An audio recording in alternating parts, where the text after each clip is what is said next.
Bismillahirrahmanirrahim. Assalamualaikum warahmatullahi wabarakatuh. Perkenalkan, nama saya Muhammad Adil Hamid. Saya dari program studi psikologi semester 4. Pada kesempatan kali ini saya akan menjelaskan atau membawakan materi dengan judul Psikologi Sholat dan Psikologi Zikir. Nah, di sini tugas ini saya buat untuk memenuhi kebutuhan, untuk memenuhi tugas ujian akhir semester saya yang diberikan oleh Bu Ningsi, dosen psikologi positif. Pada kesempatan ini saya akan menjelaskan mengenai apa sih psikologi sholat dan psikologi zikir itu. Nah, yang pertama kita masuk di mengenai pengertian dari psikologi sholat sendiri. Psikologi sholat sendiri yaitu dalam pemaknaannya, psikologi sholat merupakan suatu aktivitas jiwa menurut keilmuan psikologi transpersonal. Hal ini juga didasarkan oleh pengertian bahwasannya sholat merupakan kondisi penyatuan antara jiwa dan Tuhan melalui jalan spiritual yang secara hakikat bisa melakukan dengan gerakan maupun pemaknaan dari dalam memandang alam semesta. Kemudian, di mana jika kondisi tersebut maksimal dilakukan, maka akan timbul kejernihan jiwa akibat dari tercapainya taraf kesadaran yang lebih tinggi. Hal tersebut tidak terlepas juga dari unsur dalam sholat, yaitu yang pertama, doa atau meditasi, yang kedua, relaksasi, yang ketiga, autosugesti yang merupakan bacaan dalam sholat. Hal lain juga memiliki efek positif dalam beribadah, yakni jika dilakukan secara bersamaan, maka akan menjadi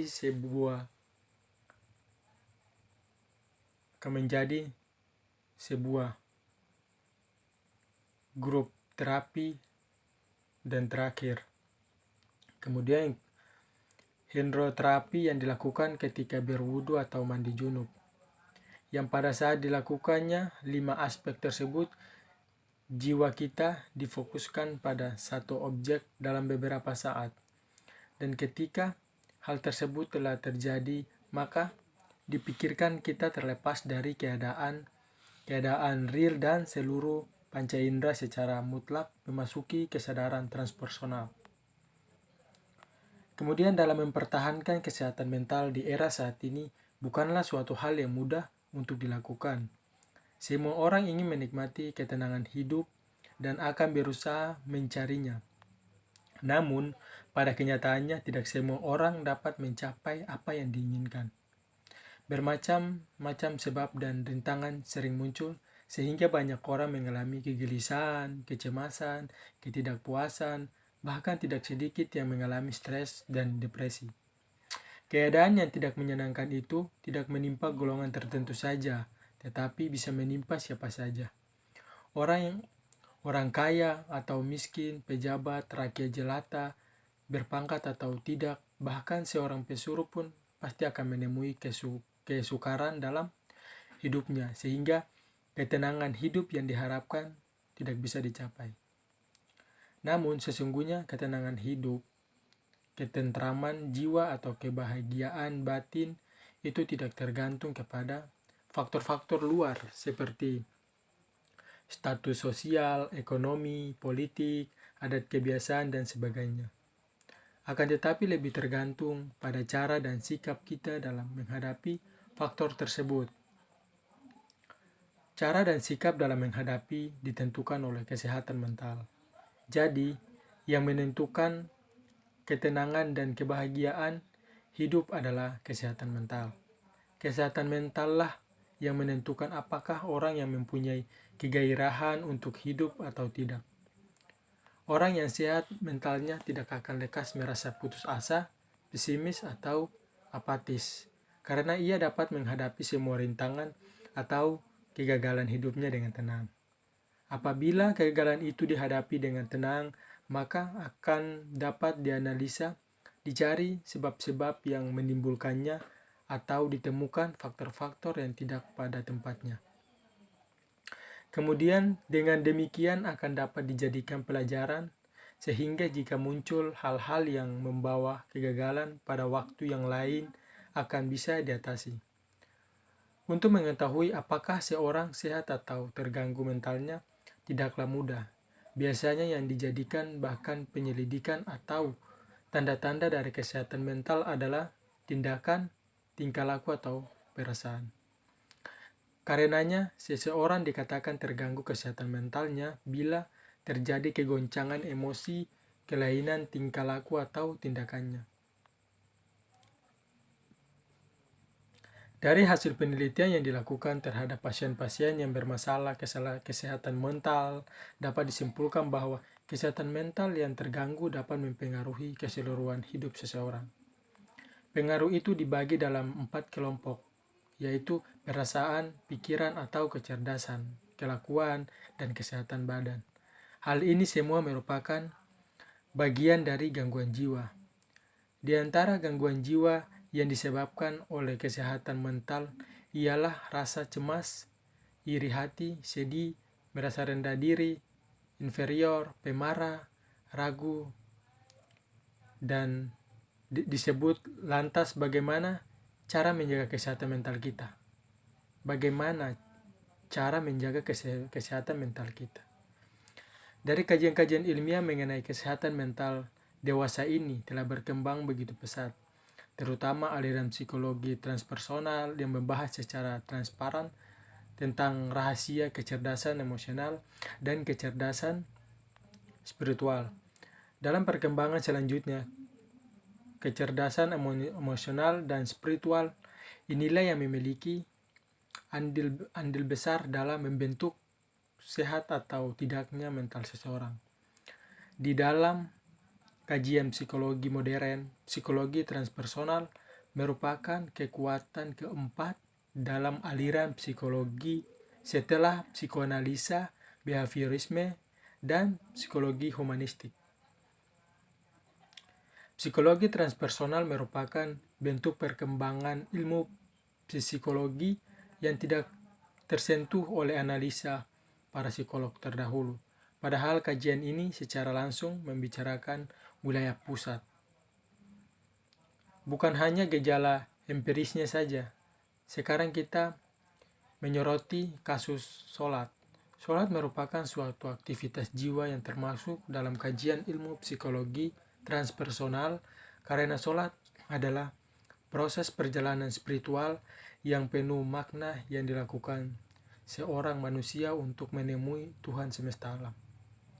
Sholat dapat menjernihkan jiwa dan mengangkat orang yang menunaikannya untuk mencapai taraf kesadaran yang lebih tinggi dan pengalaman puncak spiritualitas. Sholat memiliki kemampuan untuk mengurangi kecemasan karena ia mampu merupakan meditasi tertinggi dalam Islam. Gerakan sholat merupakan sebuah proses relaksasi yang akan menjadikan kita sehat. Bacaan-bacaan dalam sholat bisa memunculkan autosugesti yang membuat kita selalu berpandang positif terhadap permasalahan yang dihadapi.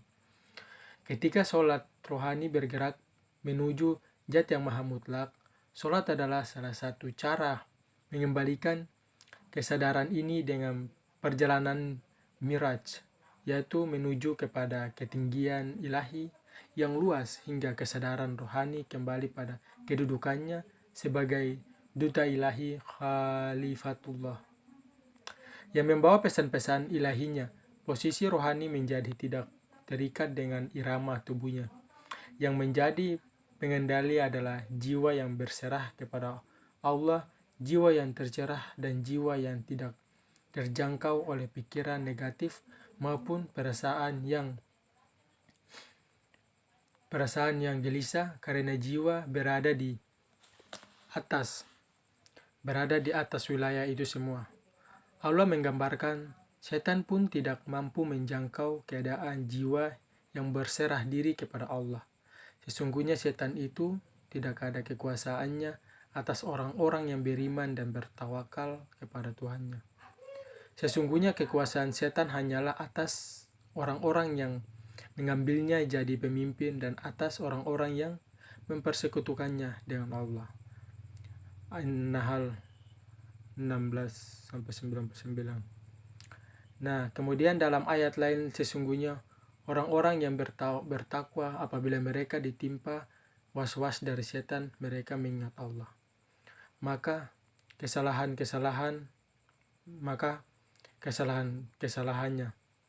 melihat kesalahan-kesalahannya.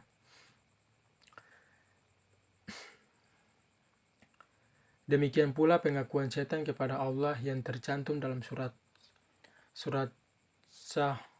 Sad 38 ayat 82-83. Demi kekuasaan aku akan menyesatkan mereka semuanya, kecuali hambamu yang mukhlis di antara mereka. Pada saat sholat, seluruh saraf tidak menghantarkan impuls gerakan dari panca indera, sebab jiwa secara perlahan bergerak meninggalkan keterkaitannya dengan badan. Keadaan ini disebut berpikir abstrak. Elektron pemikiran berhenti berputar hingga kembali menjadi aether atau energi dan non-material. Lalu dilepaskan oleh rohani dan menjelma sebagai cahaya yang disebut nur fuad, cahaya batin yang langsung kembali ke pangkalnya, yaitu Allah. Ketika getaran antara cahaya batin berjumpa dengan nurullah, terjadilah keadaan jiwa yang berserah dan lepas bebas dari pengaruh alam-alam atau sensasi tubuhnya. Setan hanya mampu menembus jiwa manusia ketika berada di dalam rendah tubuhnya, ketika ruhani bening tidak mampu melihat karena berada tenggelam dalam lumpur tanah, maka yang menggantikan penguasa tubuh adalah setan.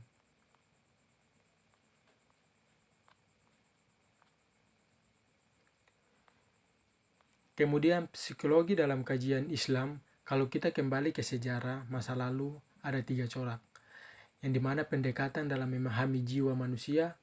Pertama, pendekatan Qurani Nabawi, di mana jiwa manusia dipahami dengan merujuk pada keterangan kitab suci Al-Quran dan hadis-hadis Rasulullah SAW. Kemudian perbincangannya berkisar sifat-sifat universal manusia, lawan jenis, properti, uang, fasilitas mewah, takut mati, takut kelaparan, ponga, pelit, korup, gelisah, mudah frustasi, sebab maupun akibatnya. Lupa kepada Allah, kurang berzikir itu petunjuk setan tenggelam dalam dalam hawa nafsu, hidup merana dan mati menyesal di akhirat, masuk neraka, dan beberapa karakter jiwa yang selalu menyuruh berbuat jahat, yang senantiasa mengancam, dan yang tenang damai. Perspektif ini diawali oleh tokoh-tokoh semisal Ibnu Qayyim al-Jauziyah dalam kitabnya Ar-Ruh. Misalnya diterangkan bagaimana ruh menjalar di tubuh manusia yang memungkinkannya bergerak, merasa dan berkehendak. Ruh orang mati itu wujud dan merasakan siksa di dalam kubur sekalipun jasadnya hancur. Ilmuwan mengatakan berbagai masalah jiwa dibahas menurut pandangan para filsuf Yunani kuno. Mazhab falsafi ini mulai berkembang pada abad ke-10 Masehi menyusul penerjemahan karya-karya ilmuwan Yunani kuno ke dalam bahasa Arab. Kemudian para psikologi muslim pada masa itu banyak dipengaruhi oleh teori-teori jiwa Plato dan Aristoteles.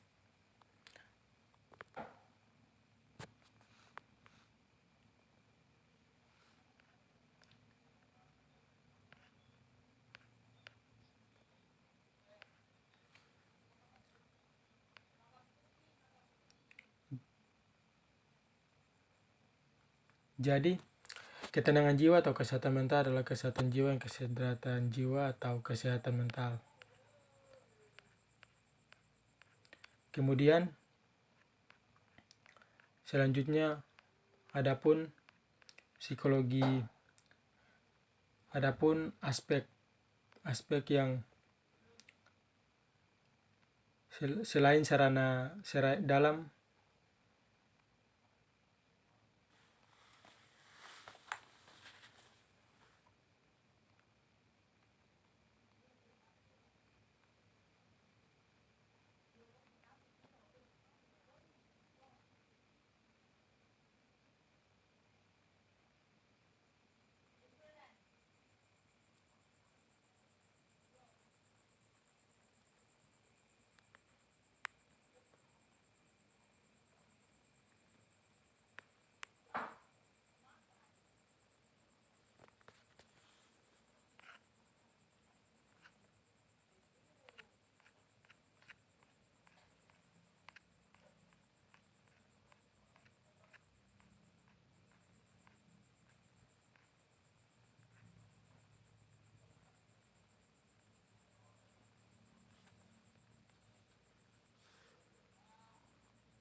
selanjutnya saya membahas mengenai pengertian psikologi zikir. Apa itu psikologi zikir? Nah, dalam Islam kita diberikan kesempatan untuk melaksanakan ritual ibadah berupa berbagai doa atau bacaan dalam beragam aktivitas dan kesempatan, mulai dari bangun tidur hingga tidur kembali. Zikir dari segi bahasa adalah mengingat, sedangkan secara istilah adalah membasahi lidah dengan beragam ucapan pujian terhadap Tuhan. Zikir yang benar bukan hanya terkait dengan menyebut nama Tuhan dalam lisan, pikiran, atau hati, melainkan ingat akan zat, sifat, dan perbuatannya, sehingga tidak terselip sedikit rasa gentar. Akan tetapi, cobaan secara etimologi, zikir berasal dari jakarah yang berarti menyebut, mensucikan, dan menjaga dan memberi nasihat. Oleh karena itu, zikir ialah mensucikan atau menggabungkan nama Allah dan menjaganya dalam ingatan. Pada hakikatnya, orang yang sedang berzikir adalah orang yang sedang berhubungan dengan Allah Subhanahu wa Ta'ala. Seseorang yang senantiasa mengajak kembali kepada Allah akan memerlukan zikir yang lebih dari seorang muslim biasa. Karena pada dasarnya, ia ingin menghidupkan kembali hati orang-orang yang mati akibat lupa.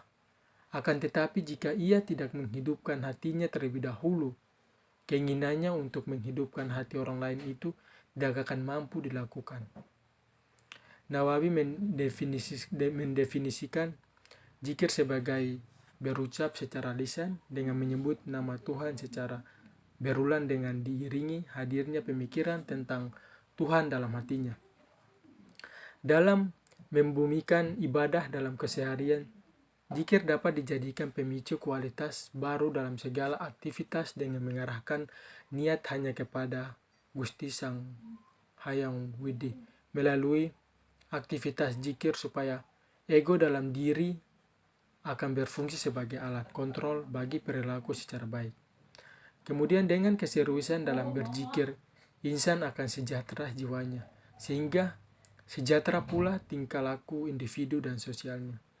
Individu pada akhirnya akan mampu menerima kenyataan yang ada dan dapat meletakkan hakikat kemanusiaannya.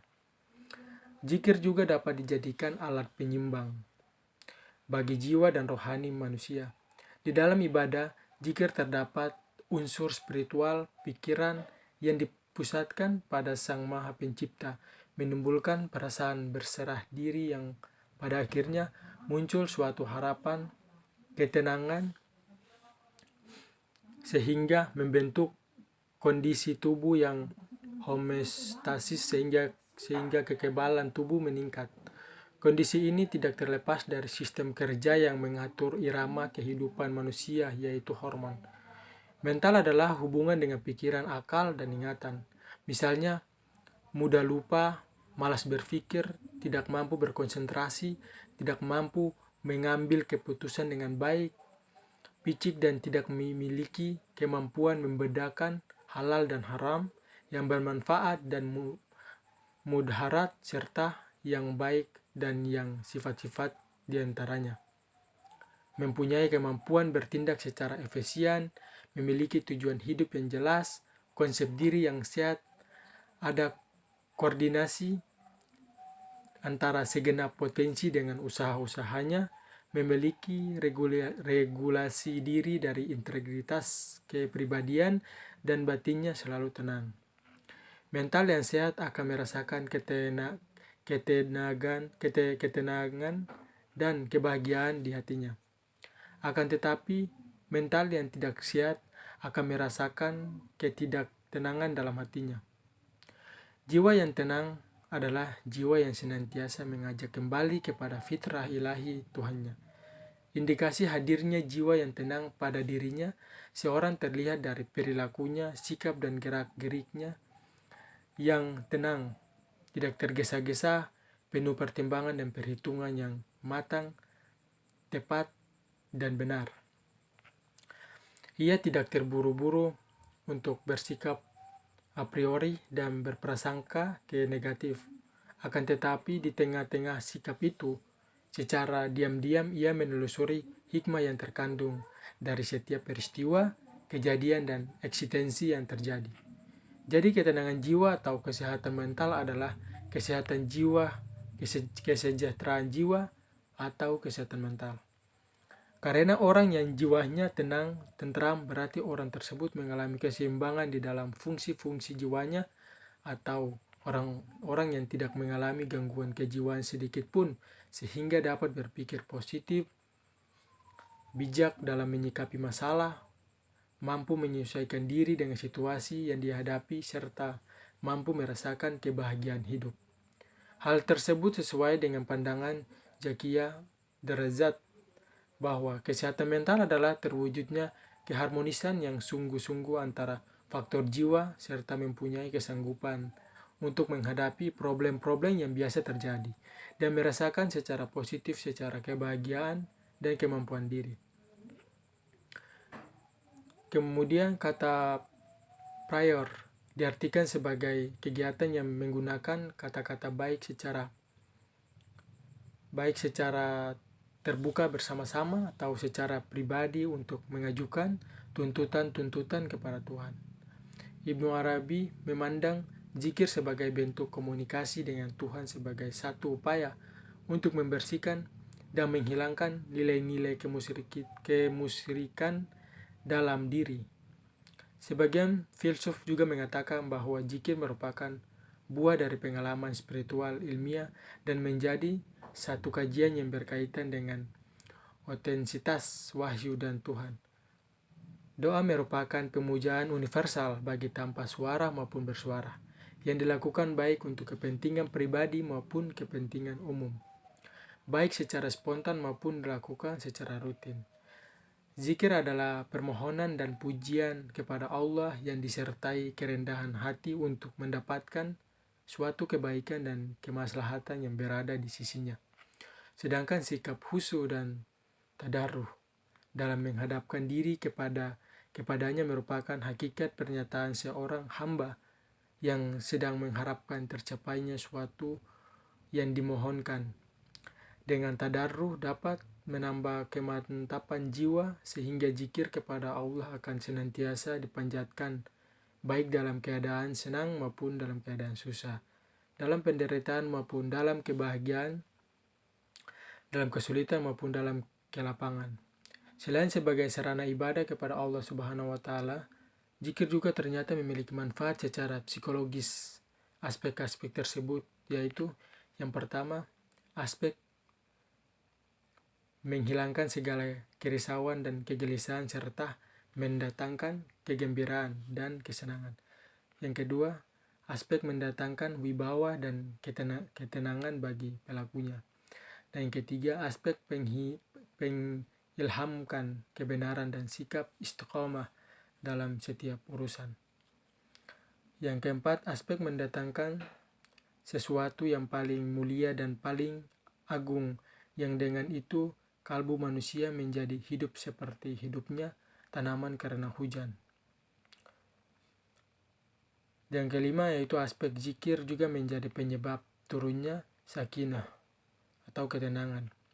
Penyebab adanya naungan para malaikat, penyebab turunnya mereka atau seseorang hamba, serta penyebab datangnya limpahan rahmat, dan itulah nikmat yang paling besar bagi seseorang hamba.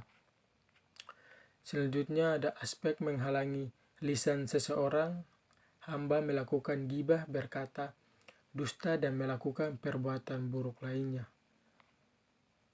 Kemudian adapun aspek orang yang berzikir akan diteguhkan kalbunya, dikuatkan tekadnya, dijauhkan dari kesedihan dan kesalahan dari setan dan tentaranya. Dan aspek orang yang berzikir akan membuat teman duduknya tentram dan bahagia. Selanjutnya juga aspek apabila kelalaian merupakan penyakit, zikir merupakan obat baginya. Ada ungkapan, jika kami sakit, kami berobat dengan zikir.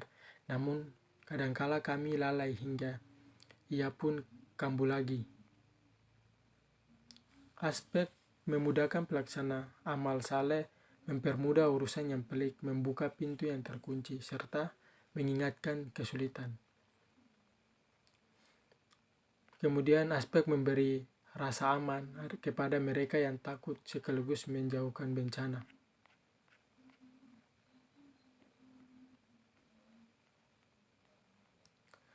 Dan yang terakhir yaitu aspek zikir menghilangkan rasa dahaga di saat kematian tiba, sekaligus memberi rasa aman dari segala kecemasan.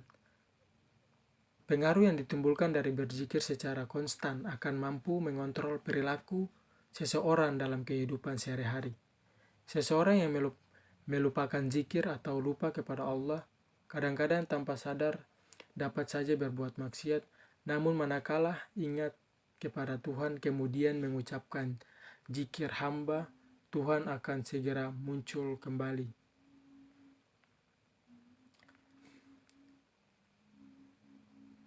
Nah, itu penyampaian materi dari saya pada kesempatan kali ini. Dan dari materi yang saya sampaikan, adapun kesimpulan dari psikologi sholat dan psikologi zikir, yaitu zikir merupakan suatu bentuk ibadah yang mendekatkan seorang hamba dengan Tuhannya. Semakin banyak seseorang melakukan zikir, semakin terasa manis, semakin terasa dekat dengan Sang Khalik, bahkan lebih dekat daripada urat nadi. Nah, sholat juga adalah suatu cara ibadah kepada Tuhan dalam bentuk permohonan, permintaan sebagai bentuk pengakuan atas kelemahan diri dan kekuasaan suatu zat tertinggi. Di balik kata sholat sudah terkandung pengertian bahwa manusia merasa dirinya kecil dan Allah Subhanahu wa Ta'ala memiliki sifat maha kuasa dan maha besar. Sholat juga adalah otaknya, sumsum atau intinya ibadah. Selain itu, sholat adalah senjata seorang mukmin dan tiang agama serta cahaya langit dan bumi. Pengendalian diri seseorang hanyalah kepada Sang Pencipta Allah Subhanahu wa Ta'ala dengan melakukan ibadah, karena sholat termasuk ibadah maka dapat dipanjatkan tatkala dalam menghadapi permasalahan yang rumit.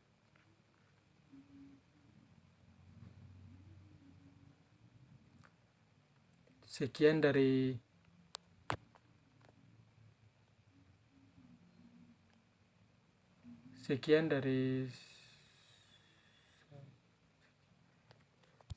saya. Wassalamualaikum warahmatullahi wabarakatuh.